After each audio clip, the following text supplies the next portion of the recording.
کہہ دو کہ اے نادانو، تو کیا تم مجھ سے یہ کہتے ہو کہ میں غیر اللہ کی پرستش کرنے لگوں؟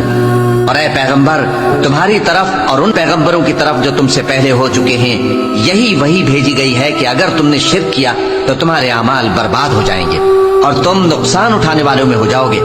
بلکہ اللہ ہی کی عبادت کرو اور شکر گزاروں میں رہو۔ اور انہوں نے اللہ کی قدر شناسی جیسی کرنی چاہیے تھی نہیں کی۔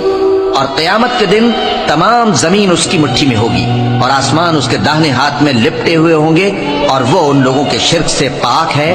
بلند و برتر ہے۔ اور جب سور پھونکا جائے گا تو جو لوگ آسمانوں میں ہیں اور جو زمین میں ہیں سب بے ہوش ہو کر گر پڑیں گے مگر وہ جس کو اللہ چاہے۔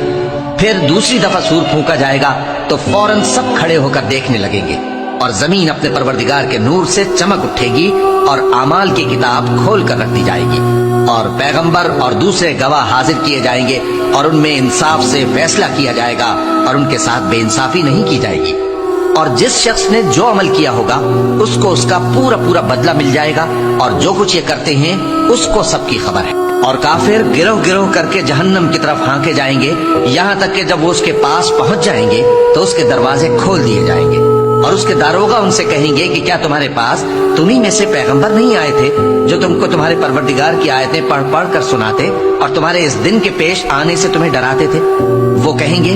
کیوں نہیں، لیکن کافروں کے حق میں عذاب کا حکم ثابت ہو چکا تھا۔ کہا جائے گا کہ دوزخ کے دروازوں میں داخل ہو جاؤ، ہمیشہ اس میں رہو گے، سو تکبر کرنے والوں کا برا ٹھکانہ ہے۔ اور جو لوگ اپنے پروردگار سے ڈرتے ہیں ان کو گروہ گروہ کر کے بہشت کی طرف لے جایا جائے گا، یہاں تک کہ جب وہ اس کے پاس پہنچ جائیں گے اس حال میں کہ اس کے دروازے کھولے جا چکے ہوں گے، اور اس کے داروغہ ان سے کہیں گے کہ تم پر سلام ہو، تم بہت اچھے رہے، اب اس میں ہمیشہ کے لیے داخل ہو جاؤ۔ اور وہ کہیں گے کہ اللہ کا شکر ہے جس نے اپنے وعدے کو ہم سے سچا کر دیا اور ہم کو اس زمین کا وارث بنا دیا،